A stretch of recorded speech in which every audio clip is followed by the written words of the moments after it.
Going to try to describe a little bit of what God is doing, what God's doing in our minds, each person's mind. Okay? Now, if you remember, this ball right here is going to represent kind of like the ball of your thinking of your mind, your whole mind, your universal thinking, your cosmos, your orderly arrangement in the mind of humanity, your own humanity. And as God magnifies down, searches in the deep, it's like going into a whole bunch of, a myriad of other balls inside that big ball of your mind. Okay? And then he goes in on each individual ball within that, then the deep, and goes down to a deeper vision or view of that. And then there's a myriad inside that ball of little balls. And it goes from deep. See, you're at the surface and you're thinking. Then it goes to the deep, to the deeper, and then down to the deepest magnification. And God, there's still a whole myriad of balls.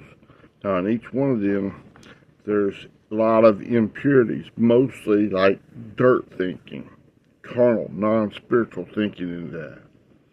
And there's a seed of Christ God implanted in that your earth, your garden. Okay? Now, God goes all the way down in there with pressures, getting out to root out this double-minded stuff where it's all got dirt all over it. Dirt thinking, red Adamic man thinking, beast nature, ooh, yuck, good and evil stuff, okay?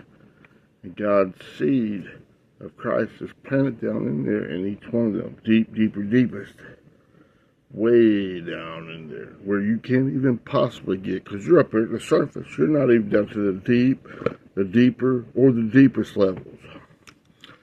God goes down in there with pressures, starts stirring it up like tornadoes in your life. What's going on, God? All the way down in the eye of that storm of your life. You got to make a decision. Chop all this red Adamic things. Give up on all your crap, good and evil stuff. Chop it like a bad habit in the pressures of life. And let God bring you up out of that little by little by little. And there's a whole lot in the myriad, way down deeper that you know nothing of. Okay? We're like living on the surface of that, like in like a three-dimensional world, like this natural world.